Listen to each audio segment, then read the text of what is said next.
Well, hello there, everybody. Yes, about a minute early here, but that's okay. If you're going to tune in tomorrow, actually this afternoon, to see Ryder and I, well, then you're going to have a double bonus. So, how is everybody? As I get everything here under control, you got to hit that button, you got to hit that one, and then you do that one, and then it's on autopilot, right? Well, welcome everybody. It's Thursday. Good to see everyone. Thank you, good folks in the chat room and everyone listening, all you moderators and everybody else. So good to see you. Speaking favor over us, nothing missing, nothing broken. That's how we swing here. Abracadabra. We create what we speak. Isn't it odd as I think about that, how for myself, I mean, there was strong, you could call it indoctrination, you can call it whatever you want, but strong emphasis, always watching my words. I mean, that was the part of the thing, it was prosperity message. If you speak poverty, you're never going to be rich. And whether it was through, the particular belief system that I was involved with or from the other mentors in my life, Norman Vincent Peale, one, Napoleon Hill, another, I mean, Zig Ziglar, um, yeah, Brian Tracy. I really liked Brian Tracy. He had one of those voices that, um, it just drew you in. As he would talk, there was a time in my life where I was a road warrior, at a big and multi-state and covered it by car. And this back in the day where CDs were just becoming, they'd come out in the 80s, but they were pretty proliferated. But a lot of stuff still came on cassette tapes. And I was a huge collector of cassette tapes. I mean, folks, in my life, I've always been hungry for knowledge. And once I got into something, I really got into it. And all those hours driving the highways, the back roads, and what have you, you just have a lot of time. And I would focus in on listening to always elevate myself, my thoughts. Sales, tough, man. I mean, when you're selling, many cases, an intangible product, just an idea. Yeah, but I enjoyed it. Anyway, I digress. It taught me a lot, and I'm grateful for that.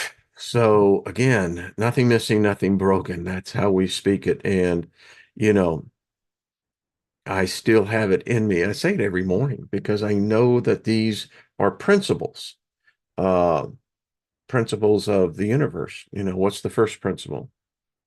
The universe is mental, right? Uh, yeah, the second is cause and effect. Third is everything can be reconciled, and it goes on from there. But yeah, it teaches you a lot. Calling those things that be not as though they are. June 14th, 10 years on this medium was never my intention. I can tell you, it was never the intention of producing thousands of hours of material. What a trip. Met a lot, I met all of y'all on the way here. I mean, 10 years ago, you know, you didn't know me and I didn't know you, but we certainly have gotten to know each other. So thank you all, and I do appreciate it. Yeah. Hey, El Gapo, what's up? Perfect love. Good to see you. Gilbert, how are you, brother? Much love to you, man. Uh, Gilbert and I, similar paths, and many people, it's amazing how many of us have been on this freaking multi-lane cosmic highway. It's like freak. You can't even see how far the lanes go over, right? But man, all of you are like, family now. It's like, but I appreciate it. Thanks for um the memories, right? Thanks for the memories. Do do do do do do. Anyway, um, CJ, all the way down from Australia. Are you my good friend, salt of the earth, lost in space? What's up, brother? Good to see you. Deborah Sloan, much love to you, darling. Loretta, good to see you. And Drum, hello, Eye of the Maelstrom. And Michelle, my girl. Hey, Bernadette, Goddess Sabina, how are you, my dear? Nothing is predestined. I like to believe in that. I do. That's why the whole thing of omnipotent,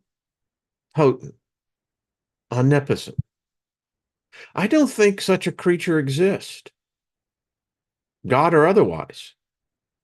If God, whatever your concept of God is, if that God knew everything, what's its purpose? It knows everything. Even if it was to change its mind, it already knew it. And if it decided it was not going to, it already knew it. I mean, that's hell. That's absolute the definition of hell. If you know everything before it happens, there's no purpose of being. What is your purpose? Seriously, think about it. Anyway, the quiet thoughts along the way. So, who was it that I was seeing? It's getting hot out west. Giver, I think you said Denver is going to get up to about 90. I guess you folks in probably Arizona and Nevada and those points get a little warm. This sucks, doesn't it? But it only lasts a season. Right now, literally right now, a cold front just has passed through. It passed through the front of it about an hour ago, and the wind is blowing directly out of the northwest. And so, in an area of the country where typically the humidity becomes really unpleasant, with warm temperatures, yeah, I ain't complaining. No. Gilbert, that's why I think people that live up in Leadville, Colorado, um, yeah, if there's a place you really want to go to that stays pretty cool, yeah, that's a place to do that. Sylvia, good to see you. Well, thank you. Thank you. Well, I appreciate that. Very kind of you. Bonnie, what's up? She says, that's why I tell people, why do you pray? I tell people, why do you pray? It's God. Don't you think that if he was God, that he'd already know what to do? Exactly. And then, you've got the retort to that is that, well, God put into plan a plan. Well, excuse me. Thought he's supposed to be all knowing and pretty smart because this plan seems to be sucking big time. I mean, today with Ryder, we'll do part two, which yesterday was really good. It brings out a lot of what this thing is, this thing called reality. It's it's not what we have been told. In the 10 years I've been doing videos, one of the series that I have been most proud of was the Bloodline Invader series. And we're going to kind of visit that. In fact, for the next several days, Monday I have jury duty. Yes, I'm going to do my civic duty. And who knows if I'm going to be uh, acceptable to both sides. You go through the voir dire process. But anyway, and if all goes well, I hope to be back here either hopefully Tuesday or Wednesday. But going to spend, kind of a retrospective of what 10 years has been. And lots of subjects we've covered, I can say literally over 1,000 different topics. Wow. My wife told me last night, she said, that's not normal. I said, well, you know, I think because I don't really use, what's happening in the world or other things like that to draw an audience. Some channels do well in that. And there was back in the day, with Steve Olson, we did the GNN News. Him and I would sometimes do 20 videos in a day. And what interesting times that was. So many dynamics and how this thing continued to move and to evolve. And today, where we really do discuss, I would say that it's not just philosophy. It's we study the occult here. But when you draw on the occult also involves politics, different ideologies, different perspectives, different religions. We know that here, but a lot of people elsewhere, if you were to tell them that, well, your religion, no matter what it is, came from pagans. Like hell, right? We're going to be talking more about that as well, because we're talking about the veil of it's really diminishing, and it's a phenomenon that actually is a lot is written on. There are places on the planet where the veil is even more thinner. Remember that Stephen King, the short movie, Thinner? Yeah. Gotta love the ride. But anyway,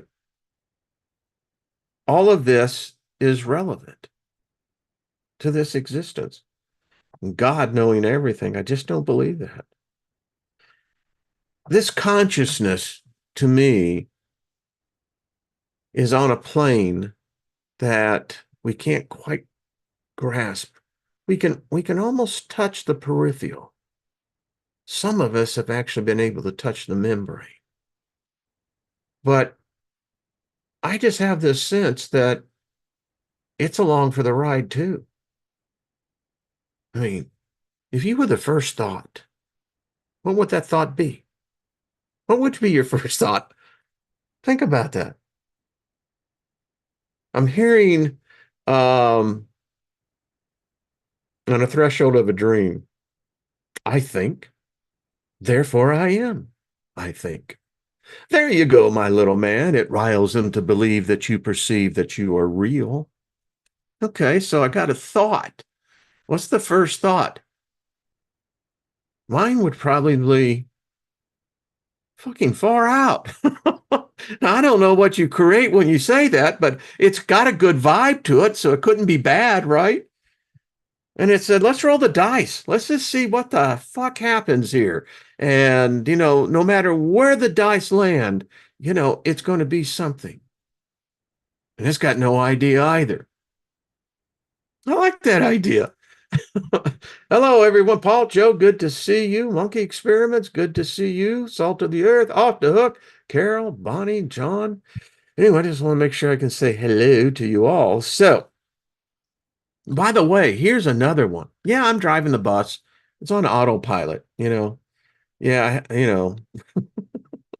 had Elon come in and he kind of adjusted thing and he put in his, self-aware AI program that it's sometimes drives the bus. Oh, fuck. AI has learned how to lie and how to deceive humans. Hmm. I don't know what awareness means, what sentient means, but you know something? If I figured out how to lie and how to deceive, that sounds a whole lot like self-awareness. I don't know. I don't know. Just saying that. Just throwing that out there. Uh, you gotta love it. Yikes. But anyway, so this thing called the veil of dimensions, the veil of the mind, the veil of reality. Speaking of reality, You know the debate where everyone says, do the dead really talk? Do they really communicate? Well, I got a 100% affirmative on that. They do. And here's my example I present to you, the audience. How many of you have seen the Jimmy Dean sausage commercial? Now, what's so weird about that is that Jimmy Dean died decades ago. But yeah, today he's still selling his sausages. Now, if the dead ain't speaking from the other side, I don't know what is. We all love music. Those of us in the boomers, and I know there's millennials may say they have some, but it really kind of started with the boomers. We brought the world, the electric sound. We brought the energy, baby. Rock and roll was born and it was never been the same. But many of those, I don't know, they were definitely artisans, musicians, but I dare say, I think quite a few of them were really master magicians. Think about it. They shall live in infamy. Today is June 6th. It's a day that in a single day, tens of thousands of men willingly gave their lives for a belief. Now that's commitment all the way across. And all of us owe a great debt. But you know what's sad about that? The world and the pompous and all the ceremony didn't learn a goddamn thing from that. Those men that sacrificed their lives, whatever side it was, we haven't learned a damn thing. We are on the verge of the final stroke to midnight, World War III to be fully ignited. We've learned nothing. Nothing. Anyway, that's part of this veil thing is, hey, Purgatory Traveler, good to see you. Susie Q, hello, Tony. Hello. Zuvara, good to see you. Zuvara. Vara. Yeah. Something happened here. Don't know what it is. It isn't clear. Stop. Stop, children, look around. Something going, yeah, the Buffalo Springfield.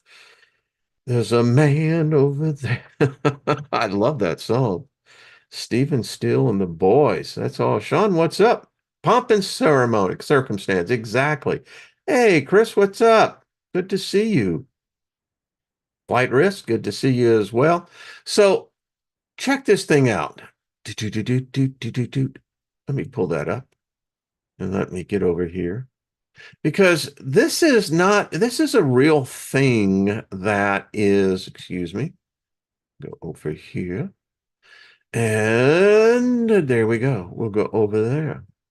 Okay. So this is about 3 signs that you're feeling because the veil is thinning and what to do about it. We can talk about the cosmic rays, we can talk about cycles, we can talk about all of this, but what we're trying to focus here is that because of this veil that used to separate dimensions, planes of existence. I mean, if the future exists, then we're all dead already. Who knows? We may all be dead already and not even know it. Think about that. We all died a long time ago. And this is one of many variations of a theme that we will swear is life. We will swear because you know what? If we expire, if our bodies for some reason, quit functioning, then we get the ticket. We move on to the other side. But who's to say that it's not so different that it does already here? I don't know. But anyway, I found this article really interesting. This is joyfulmedium.com. let's address what the veil means. So in this case, this article says that also called the veil between worlds, this term refers to the etheric curtain that separates our physical world from the spirit world. You might think of it as the invisible dividing point between the seen and unseen, the known and unknown, or as separating the time bound and the timeless. In simpler words, it makes the place between worlds invisible to most. As Albert Einstein said, reality is merely an illusion, albeit a very persistent one. I mean, theoretical physics. Think about that. None of it exists. And in fact, the things that we even say are scientific laws are still, in many cases, still categorized as theory. We accept it as reality, but not always. Some people, even sensitives, don't feel anything different at this time of year, for other spiritual gifts seem to be heightened. Emotions close to the surface of the world around us can just seem a bit more energized, almost like an invisible static filling the air. So here are three things that you may be feeling as this thinning continues to go on.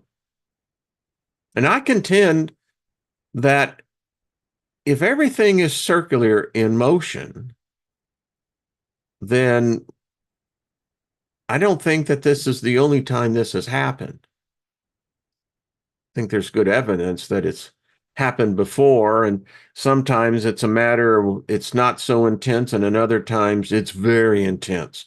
And interesting things happen. First, dreams are vivid.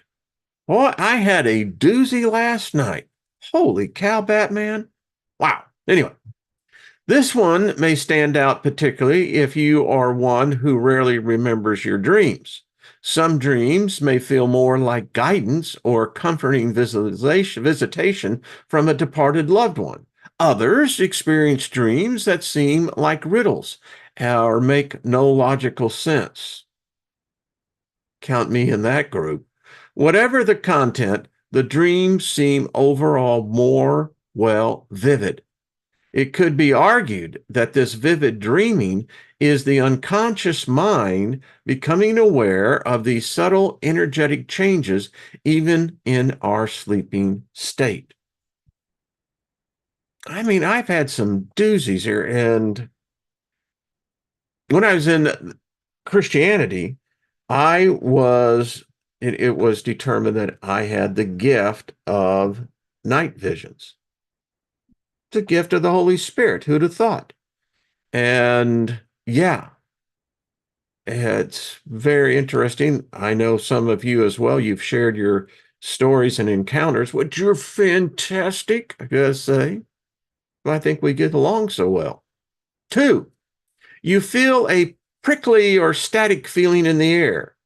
This one is harder to articulate. Growing up, I thought this feeling in the air was just the fall season in Boston. When I moved to California, it felt it there too. It has nothing to do with geography at all.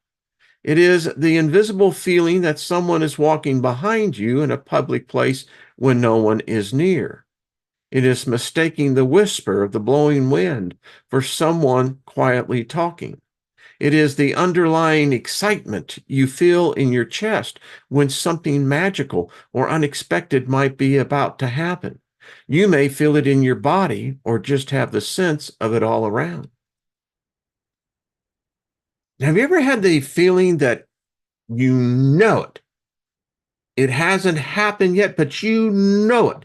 It's you've already possessed it. That's part of calling those things that be not as though they are. I talk about faith all the time. Faith is a crucial. It's a substance that if you can grab a hold of it, woo, is it powerful? It is it energizes the imagination. You know, now faith is the substance of things hoped for, the evidence of things not seen. Yeah. Works, folks. And as we have these thinning events that happen, those senses really begin to kick in. And when you know it is, that's when you get that point in your life where you don't doubt your doubts. If you'll learn never to doubt your doubts, you'll never doubt your doubts again. Doubt. It is the slayer of dreams, the robber of destinies. Doubt. 3, your life feels like a Lifetime movie, The Truman Show. It's true. There's times during the day where it's like I'm watching myself. Hey, dude, I can literally say that, because there's a delay. So I can literally say, Steiger, you're looking good, my man. Yeah, thank you. Thank you very much. Seriously, you're carrying tissues now because tears could be jerked at any moment.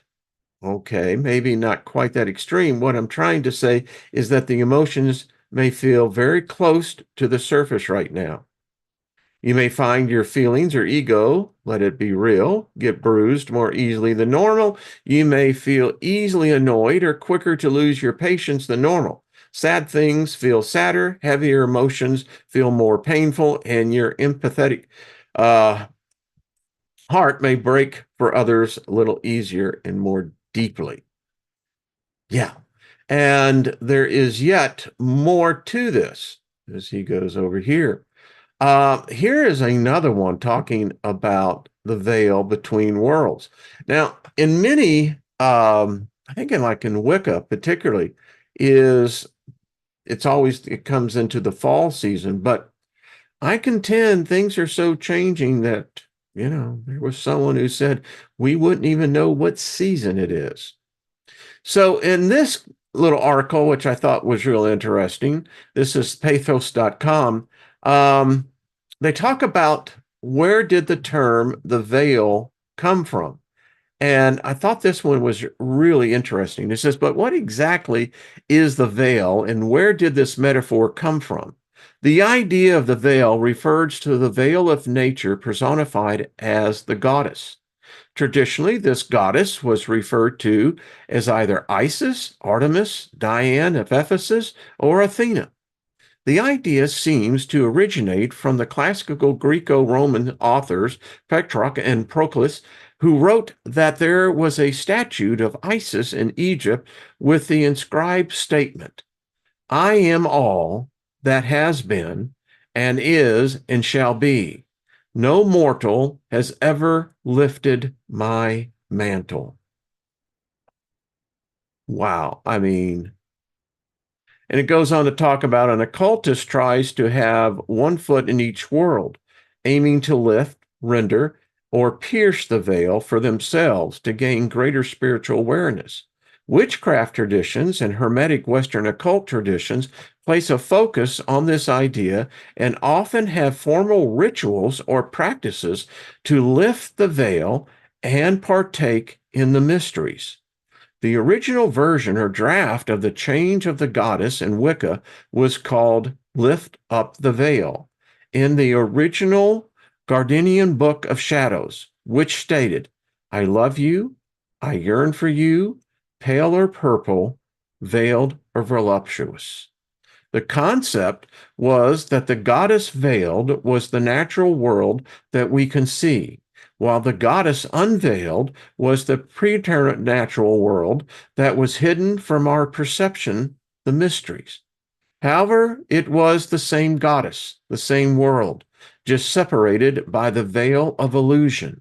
This idea grew in popularity around the 17th to 19th century, and the idea of lifting, rending, or piercing the veil was used both as a metaphor for scientific discovery as well as the revelation of occult knowledge.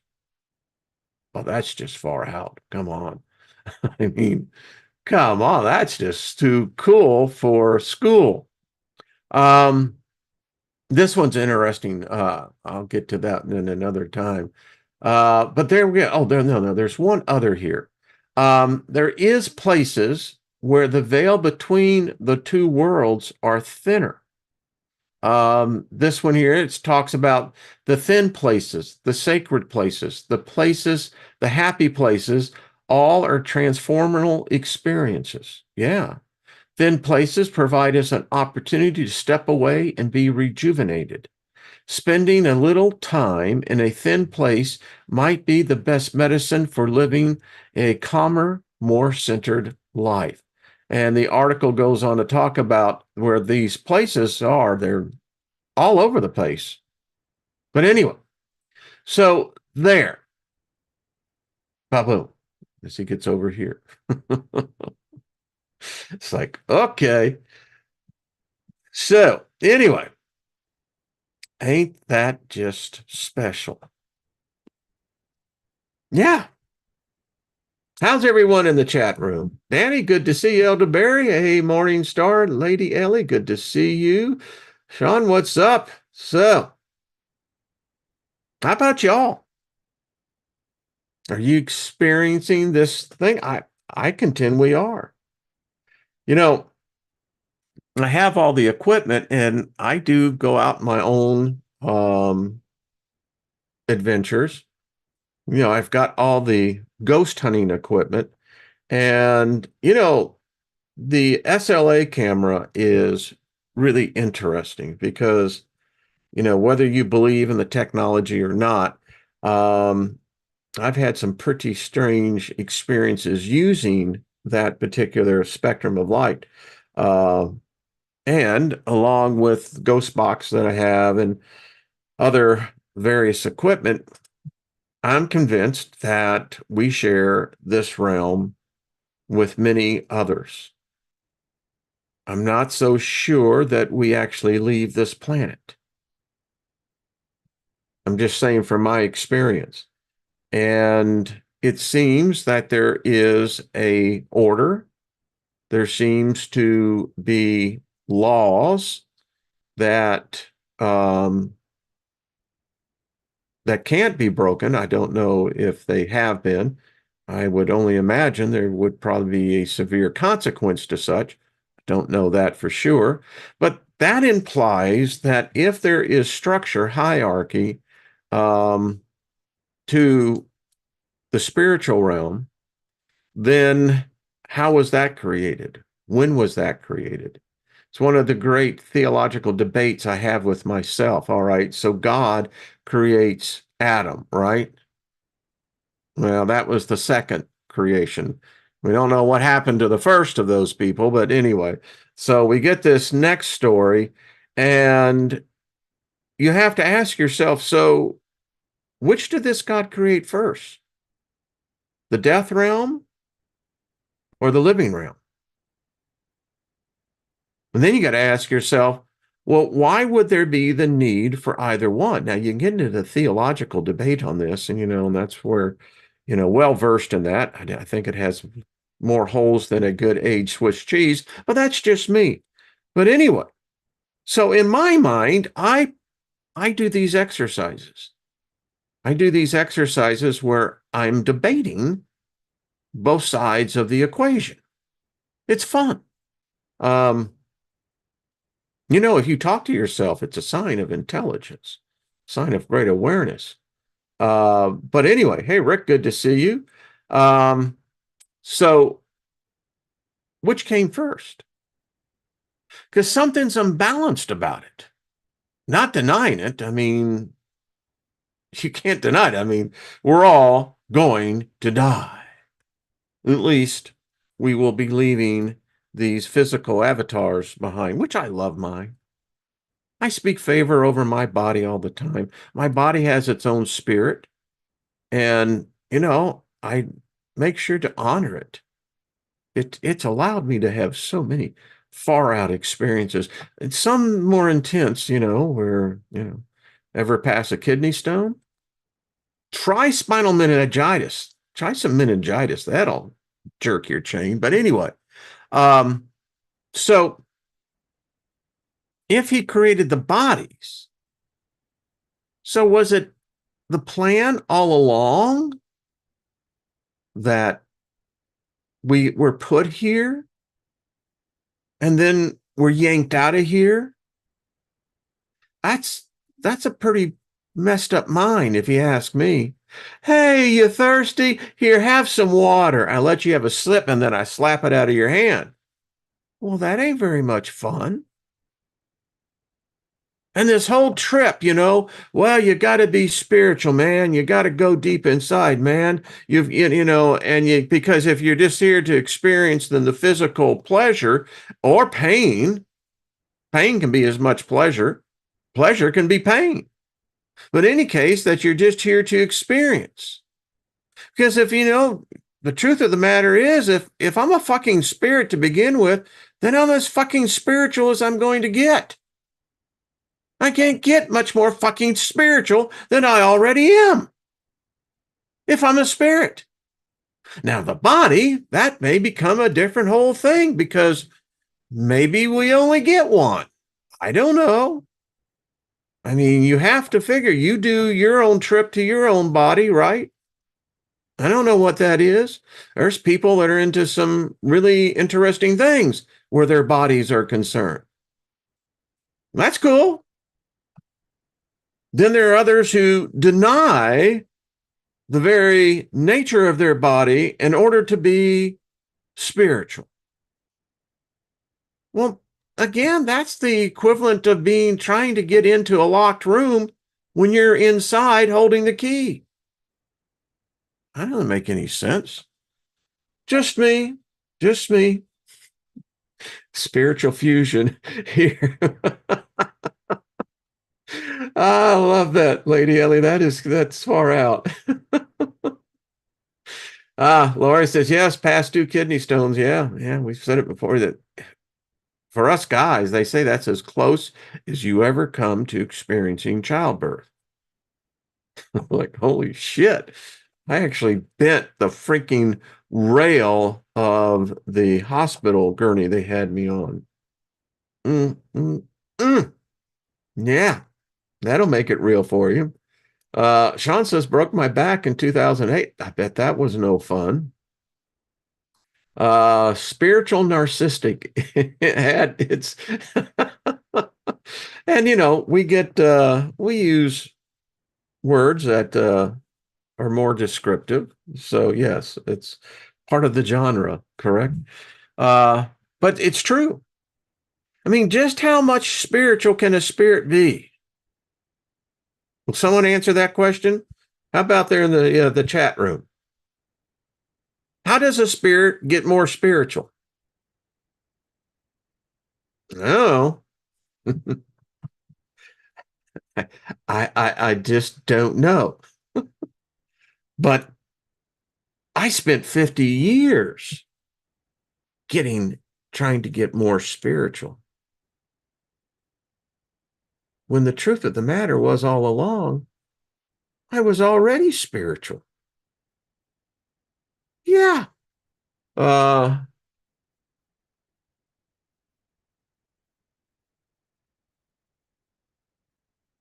love that.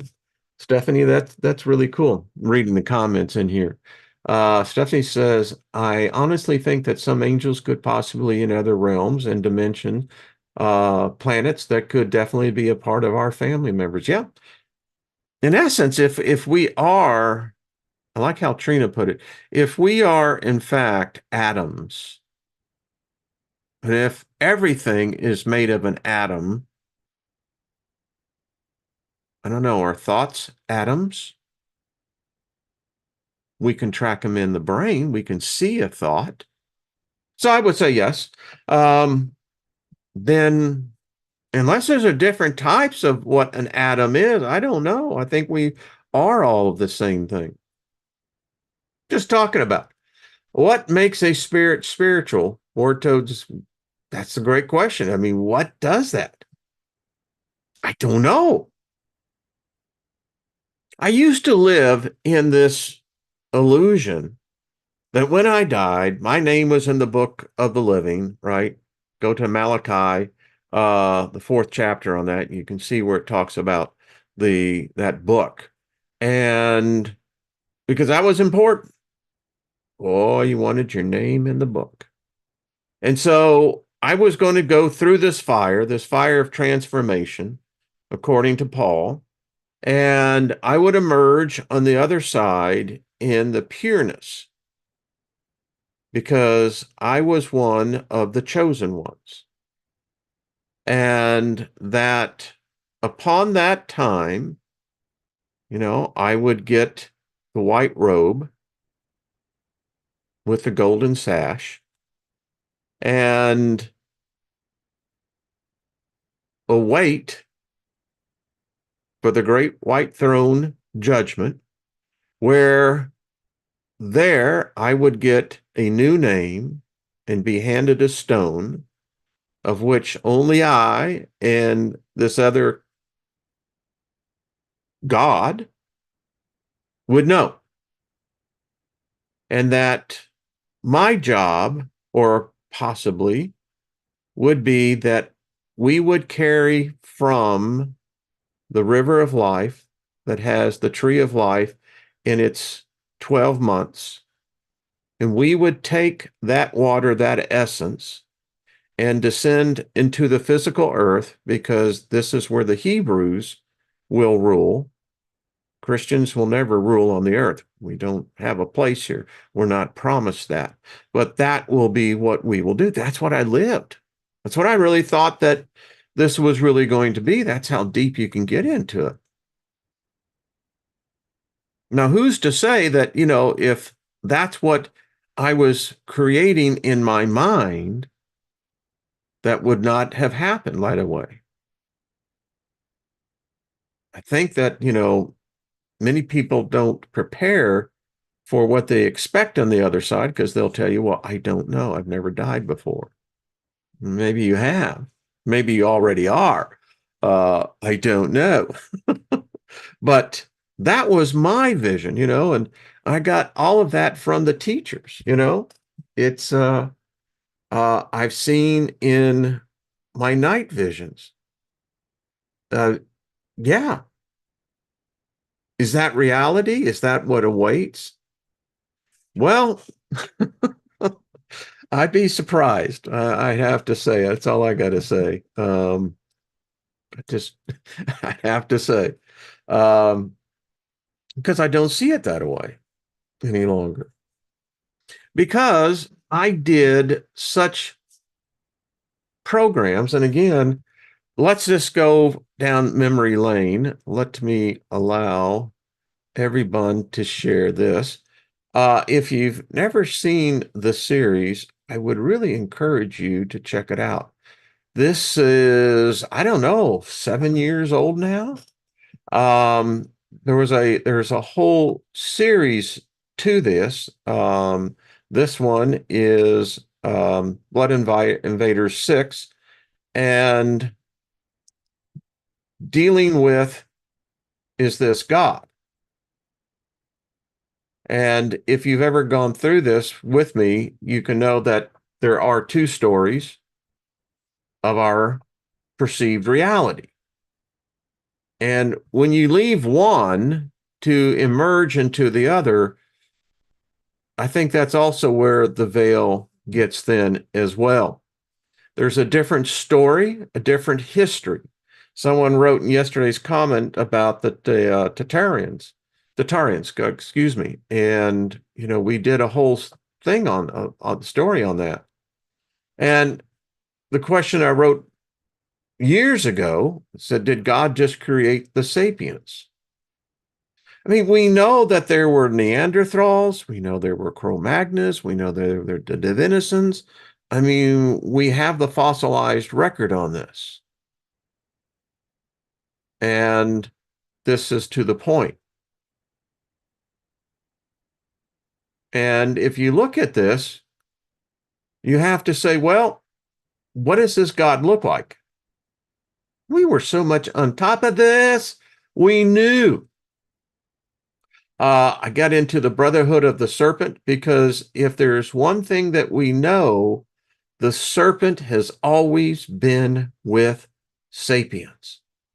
I don't know if it was the Neanderthals or the other cousins. I don't know. But I know here they have. In fact, the story of the Christ crucifixion is really the story of the serpent being crucified. The serpent heals. The serpent brings knowledge. The serpent brings light. The serpent brings wisdom.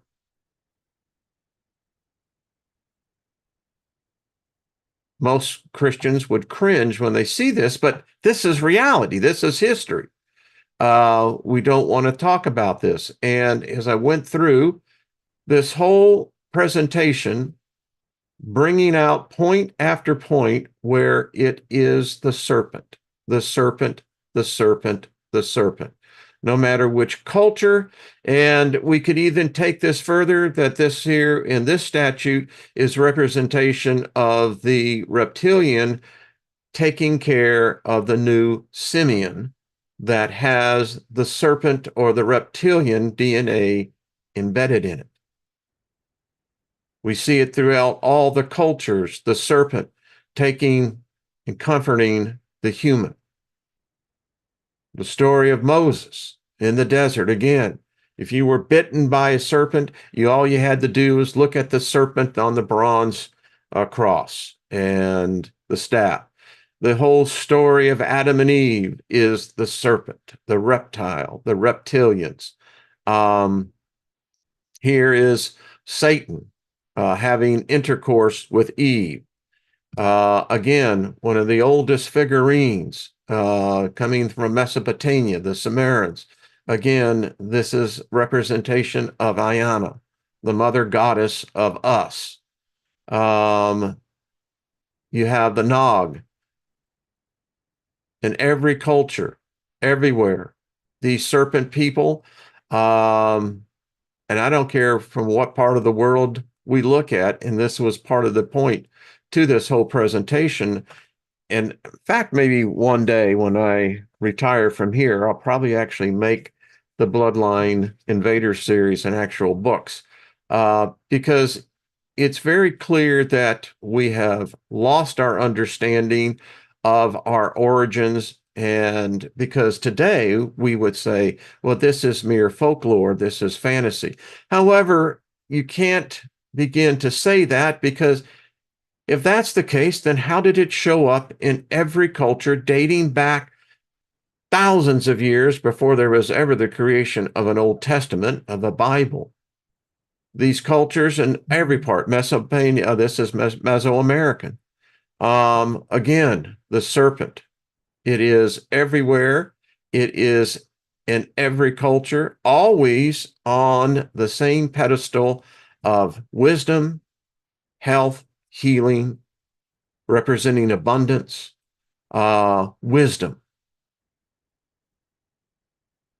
That's what I enjoyed doing this, and you can go back and look at this. It's the original series. If you've never watched it, I think you'll find it to be quite fascinating, because just, again, it took me on this particular presentation well over, 30, 40 hours to assemble this. And when you begin to go through all this process, you go, well, wait a minute. You can't have all of this in repeating in every culture. This is the creator in the earliest of humanity in Africa, bowing down before the serpent. Yeah. And I have found it always fascinating. Why is it today that the serpent is equated with evil? Doesn't make sense unless we have been deceived and captured by something that is not what it says it is. I think the latter probably could be more proven correct. And it's just not me, it's history. I'm going to watch my time here. And I won't have time. This was, again, a very lengthy presentation. The point being, even this is first century coinage. I mean, yeah. Weapons or technology.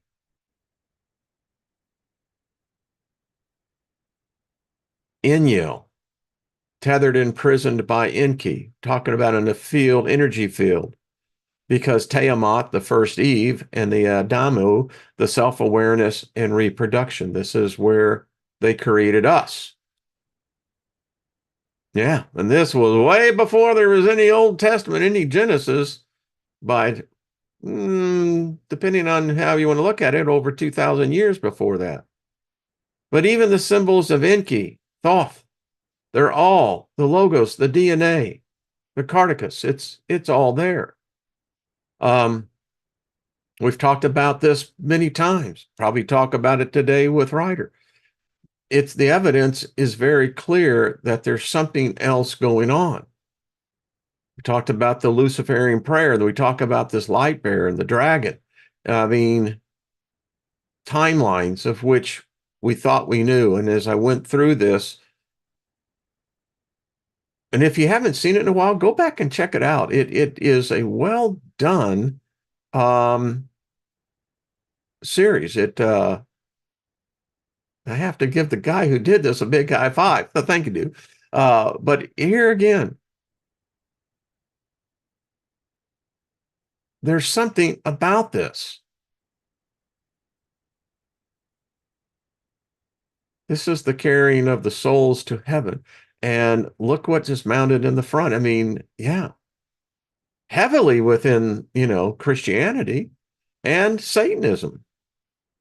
I get sometimes, not many anymore, but, people say, how can you say that you would identify yourself as a Luciferian over something else? And I go, you don't understand what you're saying. Are you trying to tell me the guy on the right is the good guy? That's the one who's done all the murdering. Is the guy over on left who's never harmed a single human soul. I don't want to tell you that story. By the way, the guy over on the left never asked any of your tithes, never asked you to give your money, never. But yet, we get the two sides. And then they create this whole thing about hell, which is just an imagination. It's no foundation of reality. But man, it permeates everything in the occult. It permeates everything in where witchcraft. What I don't understand is why it doesn't permeate everything on the Abrahamic religions.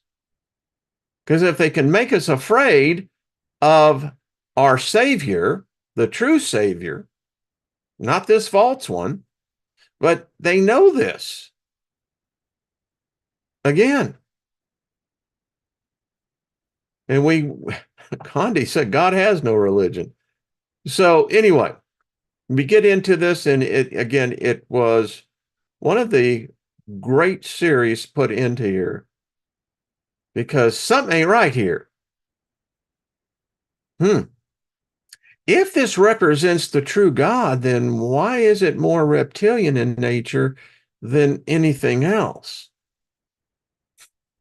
Going to go to hell for that. Nah. If I was there, it would be a party within 12 hours, So anyway, I got to keep mindful. There's yet about another 100 plus, slides on that. But anyway, the point being, it was really good research, and it was foundational in everything that was presented. Right?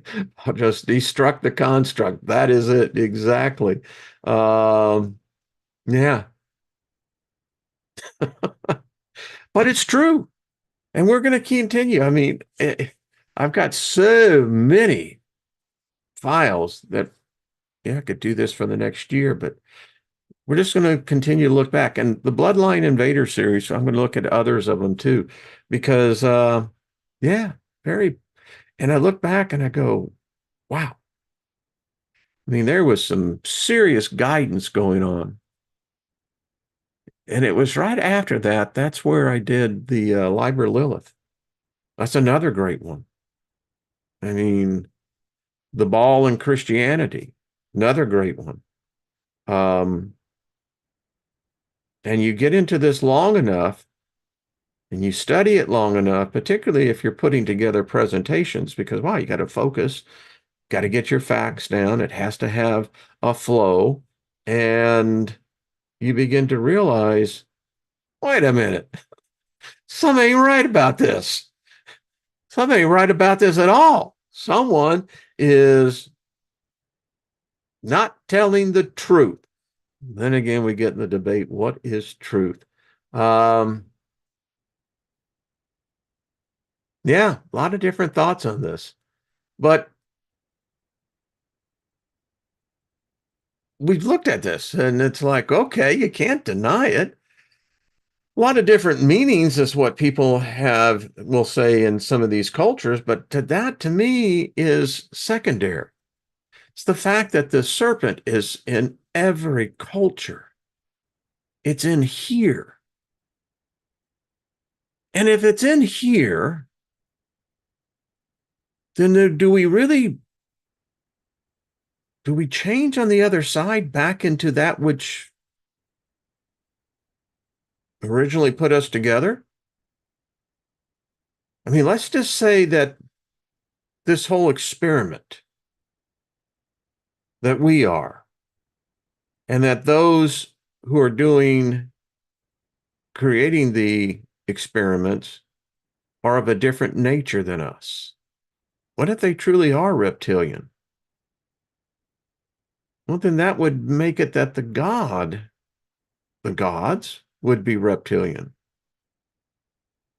We've got a lot of metaphors in the book of Revelation on that.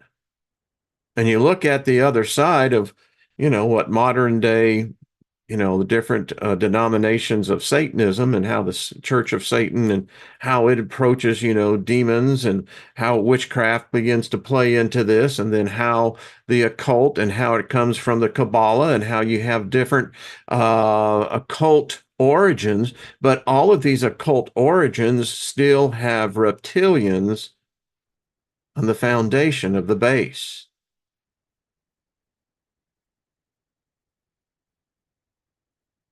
Just asking for a friend. uh, because what's going on? John says, I should say my goodbyes. I'm not long for this world, but it has been nice to have your acquaintance. Brother, now what's the deal here on that, brother? Seriously, we don't want you to leave. Uh, Voiceover by Stephanie Marie says, I think some of the deities were draconian reptilian beings from the Draco star, and some beings were from other planets like Pluto, Mars, and Venus.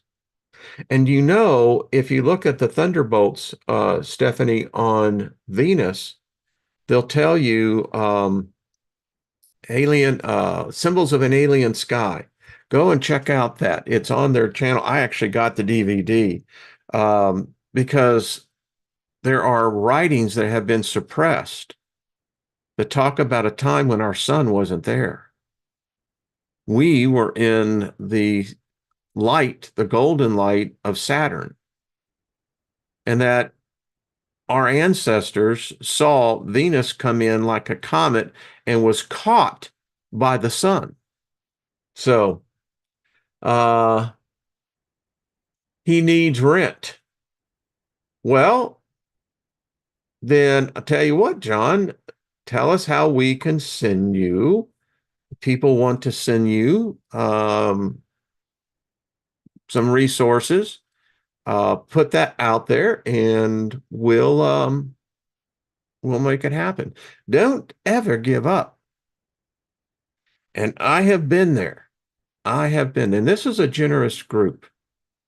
We have seen that time and time again. So if you need some help, hey, not saying we can do a whole lot, but I know we can do something. So just send me an email and we'll get it out there for you, John. So there you go. He's getting evicted tomorrow. Wow. Well, in that case as well, I think we could definitely maybe put a thought into play that I don't need to see the process, but I can certainly speak favor over it. John, there's always options. There really is. So let us know how we can help. I have no money to give. Chris, you don't need to. This case, you could actually put forth thought. Just surround John with favor. Speak it over his life. Look in the mirror, and then you don't even need a picture. I mean, just look at his name, and it'll make the connection. Just start adding to that spear. We'll make it resilient, stronger, and things can change. It's like Gilbert says, barely hanging in myself, and it is. And Kat is right. Sending positive thoughts, it works. Most people are so trained to think negative thoughts, but I always say, okay, well, everything can be reversed. Miracles do happen. That's the great thing. It's not by any God. Miracles do happen. And sometimes with quite frequency. So, John, we can definitely put you in the center of our thoughts. And, I don't know what we can do as far as tomorrow, but let me know and we'll see what we can do. All right, folks, I've got to take a break here. I'll be over there in Mr. Ryder Lee's channel, Raised by Giants, here at 2:00 my time. And I'm sure we're going to be picking up right where I've left off here, no doubt. So I appreciate all of you. And yeah, never give up. No, no, no, no, no. There's always a way. I know. Been there. Always is. So, all right. Much love, everyone. And try to get here tomorrow. This weather is freaking fantastic. So may go out and enjoy that. But anyway, I will do my best to try to be back here on Friday. Won't see you on Monday because, yeah, doing my civic duty. All right. Peace, everybody. And favor, John, to you.